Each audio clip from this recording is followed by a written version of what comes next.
und der Lärm, ehrlich gesagt, für die Bevölkerung nicht von der Straße oder vom Zug viel größer. Die Lufthansa und sonst was, die finden das natürlich nicht gut, aber für uns ist...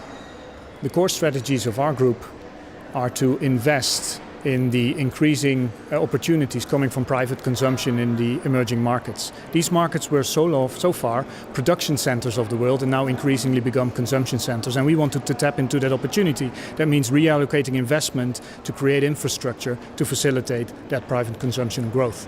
The second big challenge that we see is the enormous growth of e-commerce. We are here in Leipzig, where we basically, just a few years after the opening of our biggest hub in Europe, are actually already investing in doubling it simply to cope with the growth that there is. And this growth is not only in the developed world, this is also in the world of the emerging markets. With the private consumption growing in the emerging markets, that simply means that they're no longer sourcing products not from Europe and from the US, they're sourcing products out of their own region. And that means from within their countries or from the surrounding countries. And that means that we're going to get transport networks, be it parcel networks, road transport networks, rail or short sea shipping within the region, which we haven't seen at the scale so far.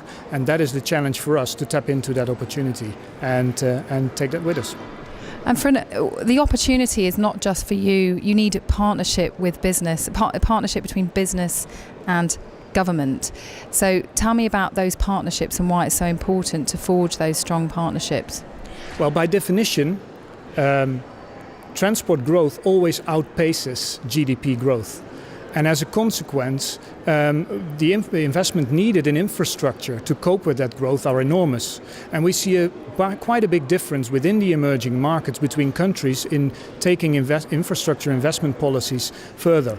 The interesting thing about this conference is to learn on what their thoughts are, what the ideas are, in order to accelerate this investment. Because without this investment, it will be very costly or very difficult to have this growth and to organize this growth, basically for us as well. And therefore it is important that not only us invest in infrastructure, but that we work together with the public sector to make sure that the infrastructure gets connected between countries and within countries.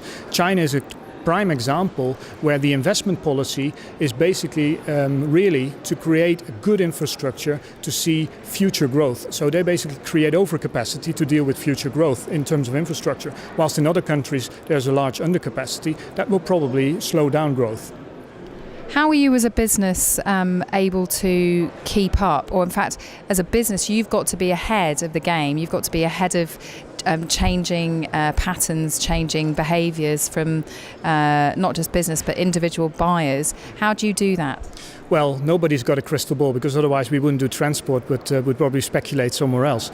But what we do is we've done some very intense research on future trends, and we created scenarios for the future of the world. Some very positive, some very negative, but without any of them coming true in its own self. But a combination of factors out of that will probably affect. And out of that, we're deriving strategies, and from these strategies we take our investment policies. Because creating a terminal of a size needs to have a payback period of 15 or 20 years. Not 2 or 3 years. So we need to think about the capacity in 15 years, not in the capacity needed in 2 to 3 years. So deriving from that studies and deriving from the trends that we see, we take our investment decisions. But in the end, it is entrepreneurship. It is taking a bit of risk. Tell me what you, DHL as a business, want to take away from this summit here in Leipzig.